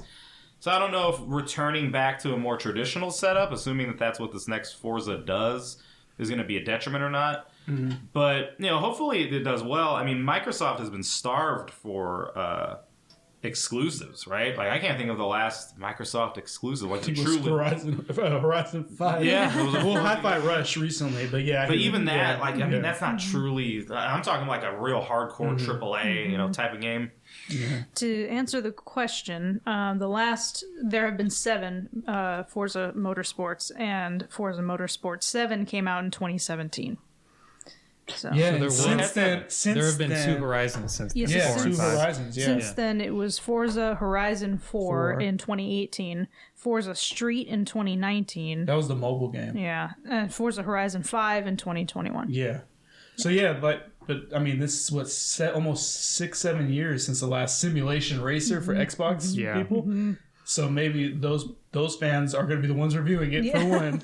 And, I like that pick. I really do. That's going to do well. Yeah, I went really heavy with Xbox stuff. Starfield, Redfall, Forza. Yeah. After that, I had Dead Space, which is the first thing from any of us that actually came out. Yeah. I really regret that I didn't pick it. I didn't pick it because I was, similar to Harry Potter. I was like, no, I mean, not quite as similar, but there was still some people that were kind of grumbling about the remake, and some people not super happy that it was being remade. And I was like, oh, maybe that's going to impact the score, and so I didn't choose it. And what's funny is that had kind of been me. Like when it got announced, I was like, well, the original Dead Space is still great, you guys. Like, who needs to remake it? And I was really rooting for Callisto Protocol being better. I know I haven't played it, so I can't really speak to its objective quality, but it did not review well. I liked it a lot, but yeah, I hear you. But how I kind of felt come January, and maybe this factored into the scores that Dead Space got. It got like an 89. Was I just really rooting for a game to review well? Because Dead Space came out, a month after Callisto Protocol and a couple weeks after Forspoken, which is 2 kind of high profile Metacritic disappointments. So I was just kind of hoping it would be good. I think it's fantastic, but more to the point, it got me an 89. So at your 5th pick, it's similar to Robert's Theater Rhythm, because he picked Theater Rhythm 7th. Yeah. So to get that kind of score from your 5th and 7th pick, that just solidifies you going forward. Yeah. Nice pick, sir. Yeah. After that was Baldur's Gate 3, which I don't know if I'm going to enjoy Baldur's Gate 3 that much, because I'm kind of lukewarm on the game that the same dev previously made, which is Divinity Original Sin 2. But Divinity Original Sin 2 is constantly talked up as one of the greatest RPGs of all time. People adore it. And I was also kind of worried. I was kind of worried with Baldur's Gate 3 that when we were doing this fantasy draft, Wizards of the Coast was in a lot of shit with its fan base and kind of pop culture writers in general because of changes they were making to the licenses for the game. They've since walked that back, so I'm hoping that there's not any kind of carryover anger at Wizards of the Coast that affects the review scores. But it should be good. I know this game is already in early access, which is part of the rules we agreed on. It was it was okay if something was in early access as long as it hadn't been formally scored yet. So it doesn't seem like it's going to be a disaster. I'm confident it's going to come out this year. So is it a turn-based RPG, or is it tactics and Fire Emblem? Or something completely different? No, it's turn-based in the same way that a tactics game is turn-based. So yeah, it's you move square to square kind of, or is it? I think it's not square to square. It's you can move a certain distance per turn, but so it's a little more free form, but it's still you're moving your characters around. XCOM kind of. Yeah. I actually wonder, kind of going back a little bit to Dom's one of Dom's choices was Diablo 4. That could benefit from because like I feel like Baldur's is, you said it's the third one, right? It has some old school love. I feel like Diablo's like that. A lot of people love it going all the way back to the original. But the mobile one came out and sucked. Like a lot of people, well, I don't know if it sucked, but apparently the microtransactions really pissed people off. Yeah, I heard the microtransactions do, but I heard the game is good though. Yes, and so I'm thinking, well, if 4 comes and it doesn't have any of that nonsense in it and is good, that's another potential good game to pick. Was Diablo 3 the one? Someone I used to know was a big Diablo fan, and Diablo 3 came out and he really disliked that game. I wasn't sure if that was just him or if Diablo 3 received kind of a mixed reviews when it came out. Diablo 2 is the favorite of franchise fans. Diablo 3, I think when it came out, it had much brighter visuals than Diablo 2, so just on atmosphere some people disliked it. I think it's grindier than Diablo 2 in some ways, but I don't think people hate it. They just still prefer Diablo 2. Was Diablo 2 co-op or was it single player? Are they all co-op? They're all co-op, even the first one. But maybe Diablo 3 is couch co-op. I'm not sure. I believe it was, but you could do it online too. Yeah. Yeah, I only played it solo, and I didn't beat the whole thing. But I'd never played 1 or 2, so I can't really talk much about it. Yeah. This is the point at which I feel like my list kind of drops off in terms of how confident I am in them. Season A Letter to the Future, I knew almost nothing about. I just kind of was Googling games that were coming out in 2023, and I took a look at it and was like, yeah, critics are going to like this, fine. And that was about as much thought as I put into it. I got an 80, which is solid but not great. Stalker 2 is kind of a weird one because Stalker, the original Stalker game reviewed well, it's pretty well received, but as I understand it, the key development team that made it actually left the company that made Stalker, and they're actually responsible for the Metro series. Metro Last Light, right? Metro 2023. Yeah, but isn't that weird how it's 2023 and it's when 30. Oh, 30. Oh, okay. I thought it was 2023.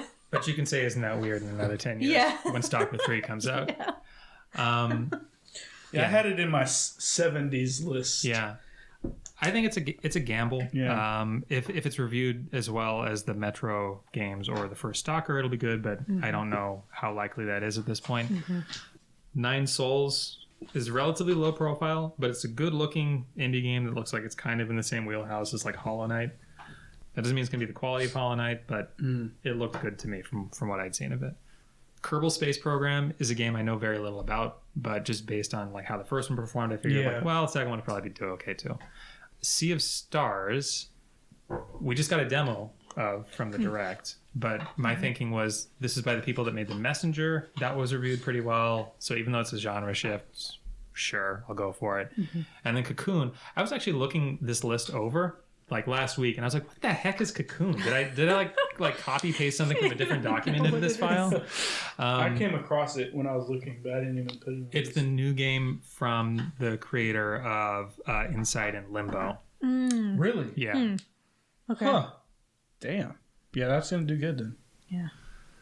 Because those ones, I think Limbo it's a 90 something on Metacritic, right? Well, we'll see if Limbo is, I think.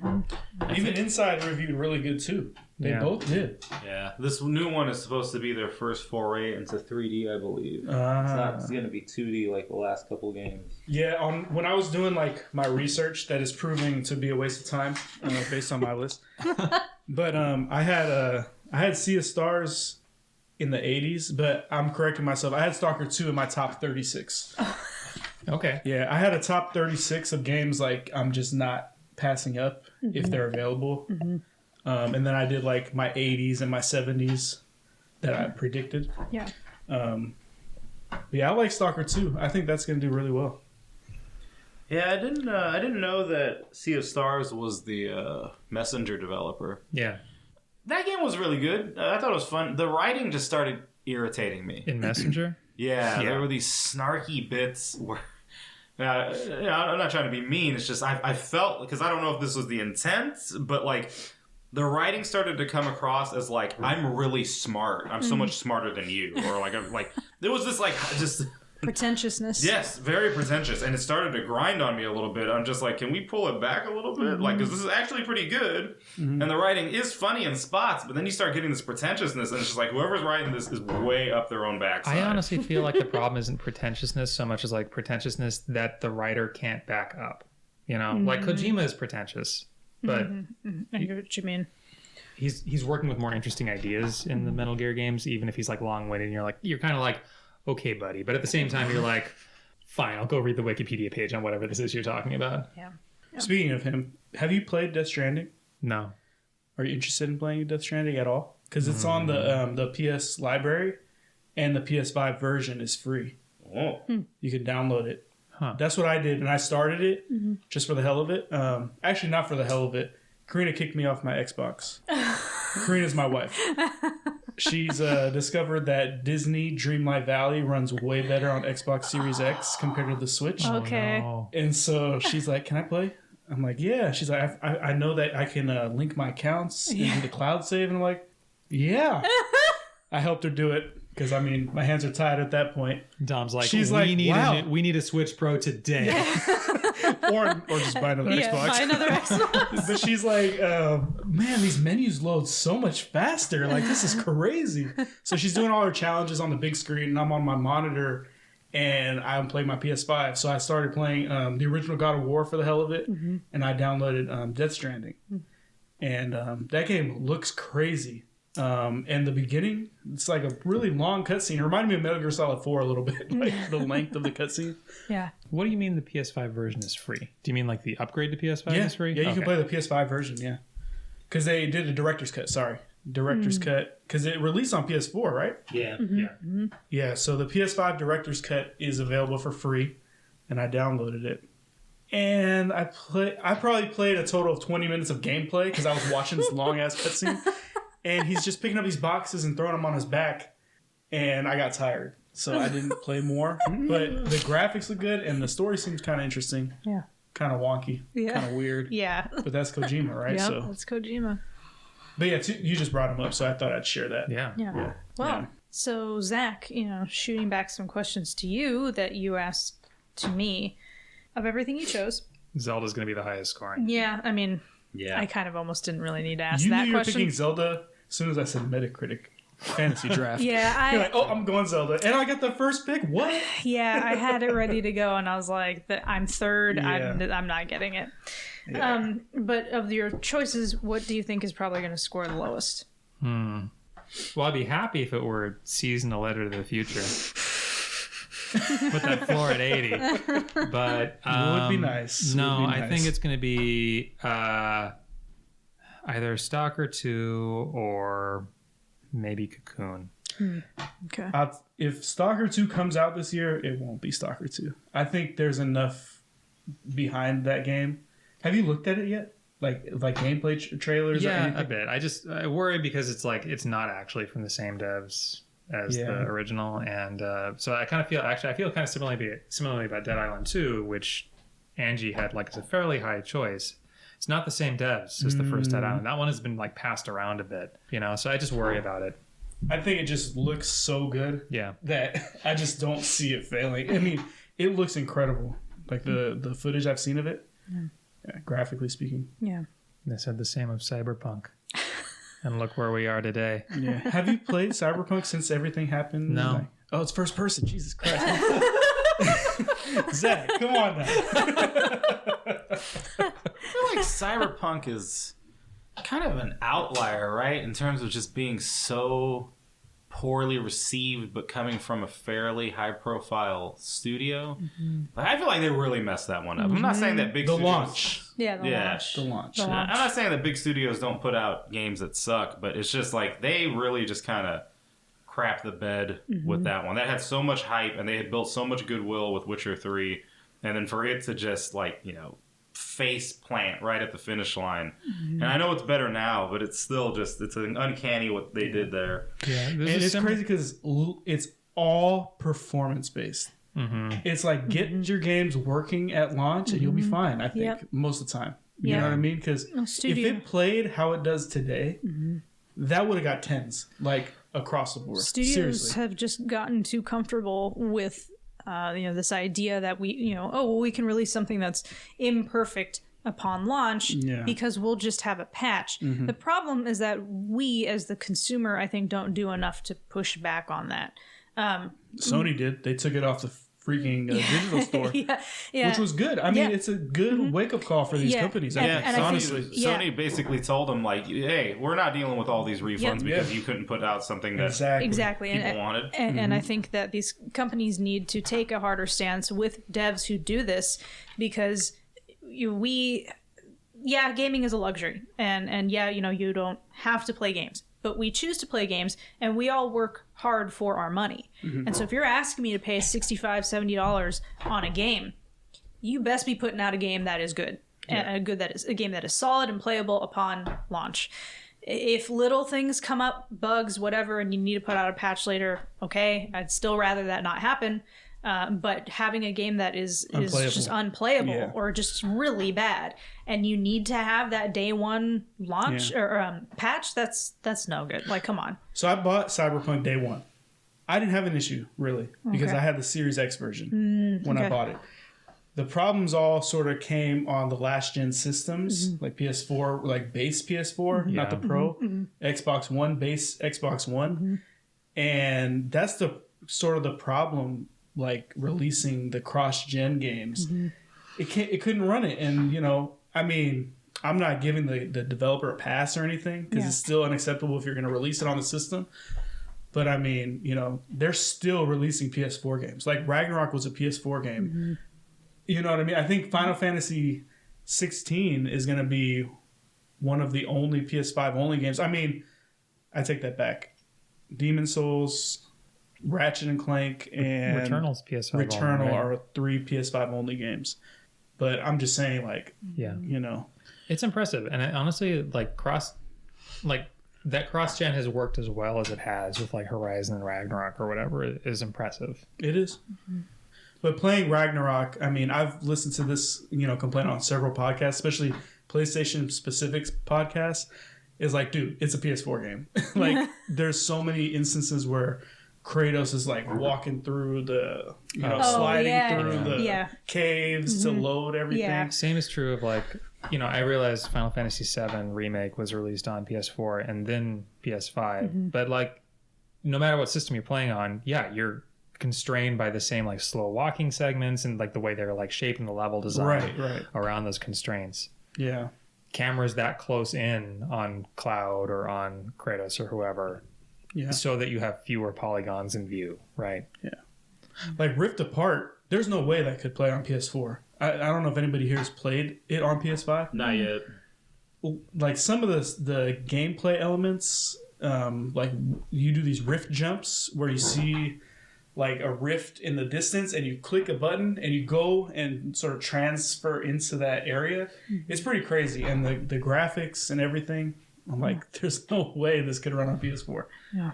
But it's evident in games like that. Yeah. I'm sure Final Fantasy 16 will be the same. Oh, yeah. I mean, just the trailer for Final Fantasy 16 just looks insane. Yeah, it's interesting how, the shortages that ran rampant from the pandemic and even before, PS5 launched, was it right when the pandemic struck? It was right before it, I think. Well, it came out in 2020, right? Was it 2020? I think November 2020. I think it was 2020 so it was in the middle of the pandemic. Yeah. So I'm just curious what this console life cycle is going to be like, because Switch is still, I think it's fallen behind a little bit in Japan. I think I've been hearing that PS5 has been taking the number one spot there recently, but for the most part, Switch remains on top. It's easily the weakest graphically of all of the consoles. Switch doesn't really seem to care about. Or Nintendo doesn't really seem to care about the lack of third-party support for certain games. And then, look at Activision. They're talking about, we want to get Call of Duty on Switch. Like, they're saying Switch. They're not saying next Switch. They're just saying Switch. So Nintendo's in this interesting position of the Switch is underpowered and dominating. And they're just sort of sitting there, and I'm sure just thinking, we've got millions of these things installed. It continues to sell millions. We're in no rush to come out with the next system. And then you have Sony and Microsoft where, Sony's the clear leader between those two, but both of them have taken forever to create their install base. Now, for the most part, every time they would put out batches of PS5s and Series X's, they would sell out. The Series X would sell out slower, but you could go to a GameStop when they would put out batches and they'd be there for a little while. But inevitably, both of them, they'd just be gone. So whatever they put out sells, but they're limited by what they've sold. So now we're at a point in 2023. We're going 3 years in where they're still putting out last-gen games, concurrent with current versions, so PS4 and PS5 version of a game. When the hell are they going to launch their next systems? Because, they talk about console cycles. They last, what is it, at least 5 years. Mm-hmm. And I think the longest was the PS3 into PS4 era, right? Wasn't that like 7 years? I think one of them was 7. One of them went for a very long time. PS4 to PS5 was pretty long too, right? Yeah. PS4 was what, 2013? I was going to say 14. Maybe it was 13. So that's, I think each of these we're talking like 7 years for them. But it makes you wonder if these consoles are going to last even longer because it's taken so long to just get to the point where you can even go into a store and just find a PS5 without having to wait in line. Yeah. Yeah, PS3 to PS4 was 7 years. The one thing I'll say to that is, like, you look at PC gaming, I think that's sort of another benchmark, like, for this whole thing, this whole topic. It's, you can buy PCs now that run crazy specs, like, compared to the PS5 and Xbox. Mm-hmm. So maybe Xbox and PS5 won't be able to afford to have a long life cycle because... That's always been the case, though. I mean, it's always been PCs ahead. They are ahead, but I mean the price points. Like you could buy a supercomputer any given, year. But like, if seeing the PS5 and Xbox Series as it is right now for another 5 years, the rate these graphic cards and like, PC... components are changing and upgrading. Over 5 years, it's going to be like the graphics card, 7070 or something. Who knows? But I don't know. It depends. Like, obviously, a big part of all this is what consumers are willing to pay for, right? Like, if consumers don't even have the PS5 in their hands now, when they get one, are they going to want to turn around and buy another console 2 years later? Yeah. But you're right, Rob. It is interesting. This is like one of the first times, they've had to deal with, not being able to produce as, systems to sell. Mm-hmm. Like PS4 games, when did they stop making PS3 games? Like, was it 3 years in? No way, right? No, I don't think it went quite that long. The only ones that usually last that long are the sports games. Those, they'll always stretch a few years. So it's like, you can get Madden, whatever, and you can still get the previous SKU. But yeah, like this, like in terms of especially like major projects, it's been almost everything. It's like, hey, here's the PS4 and the PS5 version. Apparently the last game to release on the PS3 was Shakedown Hawaii on August 20th, 2020. Oh, that was a very unusual. Yeah. Yes. I have that game. It's really good, but that guy was crazy. It's V Blank. I forget his real name. I think I mean more like first party, like, big hits. Yeah. But, so I'm curious what's going to happen. I mean, they talk about how when NES was in its prime, it was like a third of Americans owned an NES. And so Nintendo was just like, we're not interested in putting out another system. Like, we got a third of this country that has our console and plays our games. Mm-hmm. It wasn't until Sega came along and really forced the issue, and then Nintendo was like, all right, we got to do an SNES. They had angry parents, too. Like, when they transitioned... Like, because it was, I guess, a fairly... Well, they had the Atari and all that before, but, like, the love of Nintendo was huge. The NES, like, was so many games and consoles, and you had parents who were just, like, insistent. They were like, so you're going to keep supporting the NES, right? You're going to keep putting games out. And Nintendo, at the time, was saying, oh, yes, we're going to support this and the SNES. I just watched... So I got on this weird kick, found myself down a rabbit hole of watching old Nintendo... training videos, internal training videos. They are fascinating. I definitely recommend watching them. But I watched one. I cannot remember. I think it was from 91 I think. But it was like a Christmas time holiday training video. And it was supposed to walk the employees through these different scenarios of like how to handle this angry customer or this customer problem. And one of them was this scenario they played out of this guy who's like walks up to the Nintendo employees like, I'm not really happy with your company, like crosses his arms. The employee's like, oh, why is that, sir? And he's like, well, because the SNES is coming out and I bought the NES and I invested all this money into it, bought all these games. And the employee says, oh, don't worry.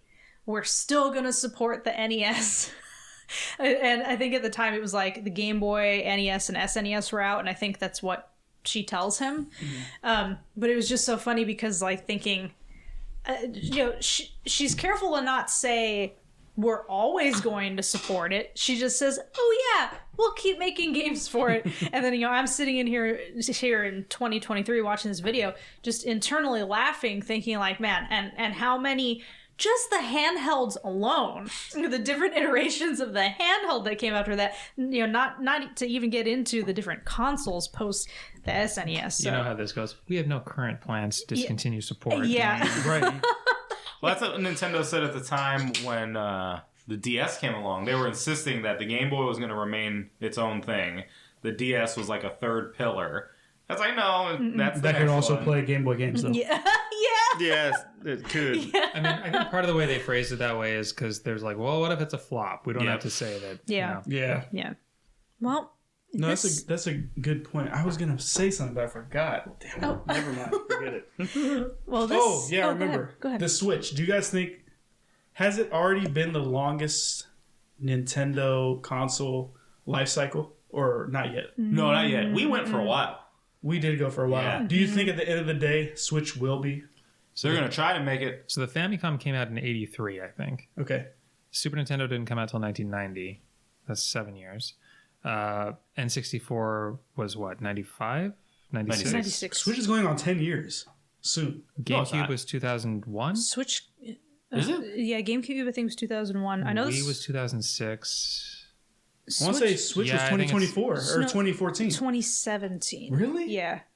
Yeah, because Switch was yes, 2017. Switch was 2017 because Zach and I were living 2017. You're living right. together I'm in tripping. Oakland. I am yeah. hella tripping. 2017. Right now, Okay. But still, that's already 7 years. No, I got mixed up. We're My bad. almost at 7 years. Yeah. So Yeah. that's a long time. So it's still behind like the Famicom / NES, but not by much. Both of those I think are still behind the original Game Boy.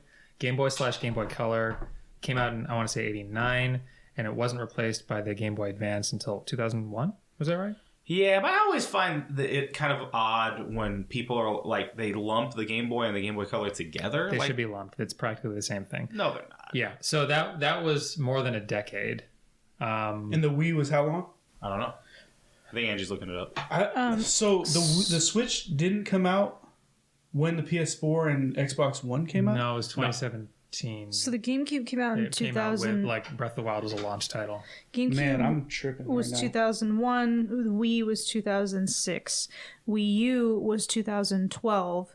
And Switch was Yeah, 2017. Wii U we came were- out before. Wii U came out before PS4 and Xbox One. Oh, okay. So It was kinda touting its PS3 graphics. Oh, okay. So really, it's at that point, 7 years, right? So it's Almost 7 years. almost going to be at 7 years. 7. So it's at 6. So it's close to 7. There's definitely gonna be something next year. There has to be, right? Well, I don't know. That's what I'm saying. I think Nintendo. How many Switches have been sold? Do we know that number? It's up there. Let's wait a second to see. I mean, it's over 100 million, right? Well, I want to know the number. Total Switches. I think I listened to a podcast say it's still behind PS2 or something, but it's like one of the best selling ever. This is an excerpt from Wikipedia. Let's see. By the end of 2020, total Nintendo Switch family units had outsold the lifetime sales of the Nintendo 3DS by selling nearly 80 million units. By December 2022, over 122 million Switches with 994 million copies of games had been sold for the platform. So what's the number? 122 million. That's of 2022. Yeah, by December 2022, they had sold over 122 million Switches. And how many Americans are there? Like 350 or some million. Is it 350 million? I think So so. one in every 3 households. But that's worldwide numbers, right? Yeah, those would be worldwide. Yeah, it was. Oh, do we know the number sold in America? I don't know, but to You answer trying your to make a question, point about saturation? there's 331.9 million Americans as of 2021. Total Nintendo. Yeah, but you got to think about how many of those people are Roberts also. They That have are just going to multiple buy Switches. Yeah, Well, regardless, it's a big chunk of people that own a Switch in this country. You know, it might not be at a third like the NES was, but it's still up there. And then you think about people who share systems, like siblings, like that kind of situation. There's a ton of people playing, and I think that Nintendo, they probably feel some validation when they look at like PS5 coming out and Series X coming out, and it's like, oh, well, those are the new, more powerful systems, and they're sitting. It's like, huh, we're still number one. And then 6 years have gone by, and it's like, we're still number one. We might fluctuate here and there with PlayStation, but for the most part, we're on top.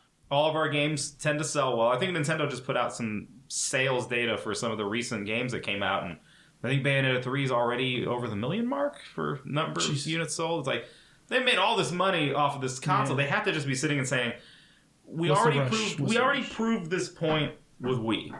The graphics don't really matter that much. It's how much fun everyone is having. Because the Wii, it was the same thing. Wii didn't have enough horsepower compared to the others, was the number one system for that whole life cycle. They just kind of messed up with Wii U. I will never forget when they did the tech demo for it, and they were showing off, like, it was like some cherry blossoms floating or something. And it's just like, yeah, congratulations, you're at HD now. Apparently this thing's a little stronger than the PS3, and PS4 and Xbox One are coming out. Yeah. What is wrong with you? It's like, but they thought, again, it's like, well, we proved we could get away with it. It's like, well, yes, but you didn't offer a compelling enough product. Yeah. Wii was compelling. Well, Switch comes along, it's compelling again. Yeah. So as long as they keep doing what they're doing, because I think that at this point, can Nintendo even switch back to doing just a traditional home console? Like, I think they have to do this all-in-one forever now. Well, then they're tied to, like, mobile boundaries, chip technology, things like that. So I think, I don't know, surely they've considered making a successor to the Switch by now.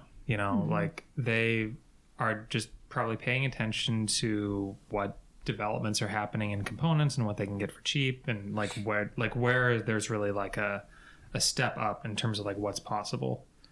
Because I don't see this gimmick ever going away. Like, Nintendo kind of brought, like, motion controls were considered gimmicky, right? But to an extent, they're still here on pretty much everything. I think there's motion control capabilities in the DualSense, right? But not on the Xbox, right? Xbox doesn't have it, but regardless, the motion stuff, you can take or leave, right? But the concept of, I can take this, plug it into a TV, or play it on the go, that concept's never going to become dated. So Nintendo is kind of in this interesting spot where it's like, well, you're basically just going to be iterating on this for the rest of the time you're making home consoles, and it's just a matter of how much power can you get it to pump out. Yeah, I don't know. Oh, sorry, go ahead. I don't know if that's true. Like, I can see that possible future, but Nintendo has always been kind of like, well, maybe not always, but like for 20 years at this point, they've been like, let's find a new market, a new uncontested market, a new concept that no one is doing yet. It just seems like it would be stupid, though. Like, you're abandoning this why? Like, what about this has become passe? Like, this is like the ultimate inconvenience, especially for Nintendo, no matter what, they're going to have that family demographic. It's like, hey, congratulations. You want your TV to watch stuff? Give the kid the Switch. They can sit and play with their own screen, and you don't have to buy two systems anymore. So I don't know. Like, they're in an interesting. I don't want to say they're painted into a corner, because it's a corner you'd probably want to be in, but I don't know how they switch it up other than maybe introducing something else. Like it's a secondary thing. Like, hey, here's this new thing that goes along with the Switch. It's its own standalone. You don't have to buy it. I don't know. Yeah, I was really going to say what you said about, parents, right? They're buying their kids Christmas presents or birthday presents. And it's like, you have this thing that can go on the TV and play. We can all play together, but we want to use the TV. Go ahead and go in the corner and play on your Switch. You know what I mean? Like, that element of it is just... Plus, There's a lot of kids that are little kids that are playing games. You know what I mean? oh yeah, like not that my middle school's the be all end all, but I was interested when I started working there, and like every class I taught, like the kids, like we talked to each other, like what's your name, whatever, what are you gonna do? And then I would poll them, and I would say, who has a PS5? And a bunch of hands would go up. Who has an Xbox? Hands would go up. I mean, who has a Switch? And man, it was like almost every class. It was like 90 to 95% of the class, every kid raised their hand, they have a Switch. Yeah. So, but like, okay, so suppose PS5 or Xbox, I don't think like game streaming, like Stadia or Luna style game streaming is at a mature enough point to like really be a threat to Nintendo or other consoles at this point. Stadia's gone, right? Stadia's gone at this point, but like that kind of streaming. I hear you. Yeah. But like, I don't think it's crazy to think that you might have, a PS5 that could or something like a PS5 that could also stream to a phone or some other device in the household that was like attached to a controller. Like it seems, I don't know, I'm just spitballing here. Xbox has tapped into that. I think Xbox more out has of tapped into that, yeah. every game, every console. I mean. Yeah, but like if that becomes like a little easier, or like once tablets become or cheap phone-like devices become cheaper and more ubiquitous, like you could just like maybe Xbox could just sell like a cheap. It's going to be an app tablet that does nothing but this. Yeah. You just snap it onto your controller, right. And now, like at home at least, you can just play Xbox games off TV. Hand that to your kid. So I don't know. Like there are going to be other technological changes that happen, different innovations, and Nintendo's going to have to react to those. They're in a really good place right now. Right. There's a big group of people that want consoles to become an app. That want it to be Netflix. That's the whole Xbox Game Pass thing, which I'm fine with Xbox Game Pass as long as there's always an option to buy a game, at least digitally, okay? Like Xbox, the Game Pass side, it's fine, but I just want to make sure there's always options. I want to own my games. The day they say Xbox games is streaming only, like some of the Netflix shows is only,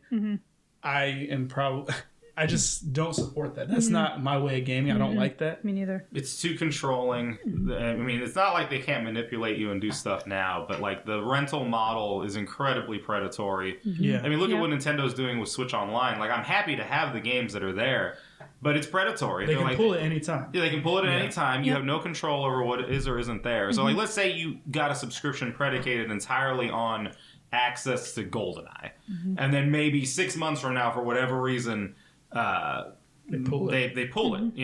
It's like, oh, okay, well, I only had this subscription. I pay for a year, and now the game I want is gone, and I'm stuck with this subscription that I don't want. Look how bought into Mario Kart Tour and Animal Crossing Pocket Camp I am. Like, at any moment, Nintendo could just decide we're shutting off the servers, we're no longer supporting it, just like they did with Miitomo. Yeah. Well, the other thing, too, with that is I forgot about Miitomo. Yeah, I still have it on my phone out of principle. That's a good point you brought up, though, Zach. Like, the whole sort of adapting to the norm. It's like, what are things going to look like in 5, 6, 7 years? Yeah, because remember, like the DS printed money, and then the iPhone happened, so it's not like they could Nintendo could do the DS a second time and be successful. Yeah. Well, they did the 3DS, and it was successful. Yeah, I but think not on the scale of the DS, though, so they had to adapt. Yeah, I think, though, that there's a little bit of this fallacy that, like, the kind of, not to be too cruel, but, like, the kind of dipshit game journalists have been, like, touting for, like, over a decade now, which is, this is the last game console. I think that talk became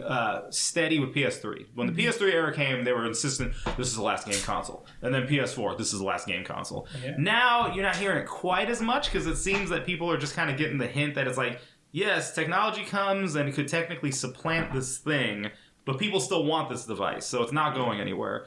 So, yeah, you do have to adapt. I know that, like, 3DS sales were lower compared to DS, but also 3DS just wasn't as good of a concept. Like, for one thing, it didn't have as many inventive games as DS had.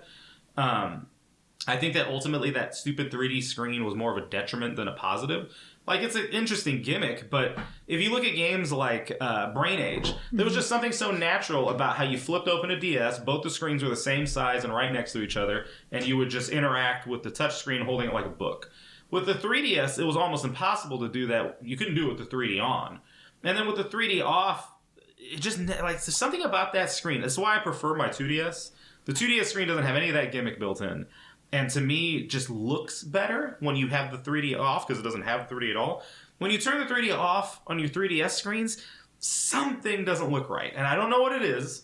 So I just think as a concept, 3DS just wasn't as strong compared to the DS. There is a difference in the market reality, though, in terms of like smartphone penetration when the DS came out versus when the 3DS came out, even among kids, right? And that's a reality that Nintendo has to deal with. They can't just make a better product and have that be enough. They have to worry about what everything else in the home, in the market is doing.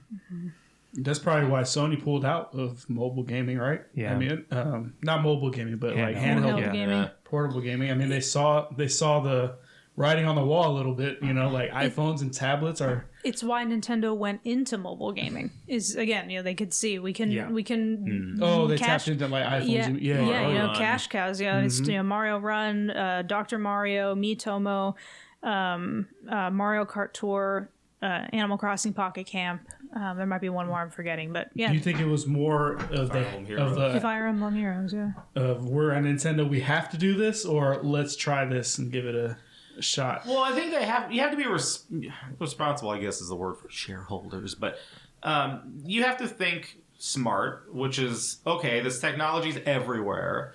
It's certainly supplanting some of our consumer base because you have some parent who's just like, well, I have an iPad, that's good enough, here you go. But I also think that along with that, you have the continued success of the console. Yeah. So it's like, at this point, when did PS3 come out again? 2007? PS3? Mm-hmm. Like 2007. Yeah, so 2007. You go back to 2007. I think the iPhone's out at 2007, right? Yeah, so, pretty sure. Technology's evolving. PS3 comes out, and the pundit who reads too much Wired and thinks they know everything is like, oh, this is the end because we're heading towards this, technology utopia of the Omni device and blah, blah, blah. But now you're in 2023, and it's clear that demand for a dedicated game console isn't diminishing. Yeah. Not in any truly substantial way to the point where it's like it'd be foolhardy to keep doing this. So I think Nintendo, on one hand, it's like, well, we got to try to do the mobile stuff because there's money to be had. I think Fire Emblem Heroes is their number one mobile getter in terms of revenue. Like, they make a ton of money off of Fire Emblem Heroes. Mario Kart Tour might be second behind that. Making a ton of money off of me and Mario. Yeah, I don't know how Animal Crossing does, but so Nintendo's like, well, it's free money. We dedicate it to this handheld, this portable mobile game. Make some cash. It gets our brand out there, hopefully to a wider audience. Because their attitude that they have put out in press releases, at least, is, well, the mobile game should lead you to the console, and then the console is where you get the full rich experience, and you're part of that ecosystem now. Whether that actually works is debatable. It's sort of like with comic book movies, right? Where people are like, oh, well, you go see the movie, it might get you into comic shop reading comics. It's like, that doesn't usually really happen. So with the mobile games, I think they play them. And if you play them, I don't think that means you're going to go get a Switch. But Nintendo, I think, is hedging its bets. Because Nintendo is probably sitting and thinking, there might come a time when we aren't making a console. Because truly, the interest in it has dwindled to nothing. And now everyone just has their whatever, and that's all that they use. The other benefit is that Nintendo doesn't, like, to some degree, Nintendo can be like, mobile consumers will pay out the ear for all kinds of random nonsense. But console gamers hate that, right? We will lessen our reputation with console Nintendo gamers if we put all these predatory mechanics into Switch games, but we can stack them up in Mario Kart Tour and Fire Emblem What's-Its and just rake in the money without damaging our reputation over here. The best of both worlds. I'm a little worried, though. I actually sincerely wonder if Mario Kart 9, they're going to try to pull some bullshit from Tour and just see if they can get away with it. They might, because, Robert and I were actually just talking about this, I think, yesterday, about how they're taking some elements from Mario Kart Tour and bringing them into Mario Kart 8 with the latest DLC specifically wave. Assets, not like gameplay, but just but like multicolored Birdo, for example, is from Mario Kart Tour. And so I do kind of wonder if maybe they're testing the waters a little bit with that, and saying, well, you love all the multicolored, like, different skins and stuff in Tour. Let's see what else you're okay with bringing over from Tour. But I think it's a good place to end it. Okay. So thank all of the hosts here. Now, hold on. Before we end it, we should have a prediction for who's going to win. before. Well, I think it's a little early because I would like to do another one of these episodes soon. Just kind of checking in because we have a whole year. Like, this is going the whole year. We got a lot of February releases, Angie. Yeah. So All right. let's hang off on predictions for a little while. But Robert. No, I'm just kidding. yeah, hopefully, Dom, you'll join us on our next one, and Only if you'll have me. yes, and really not just for this Metacritic, but anytime you want to join us, Sounds good. Been really fun having you on here. So, thank you to our listeners for dealing with our long hiatus, but we're back and better than ever. Yeah, so that's it for this time. Catch you guys next time.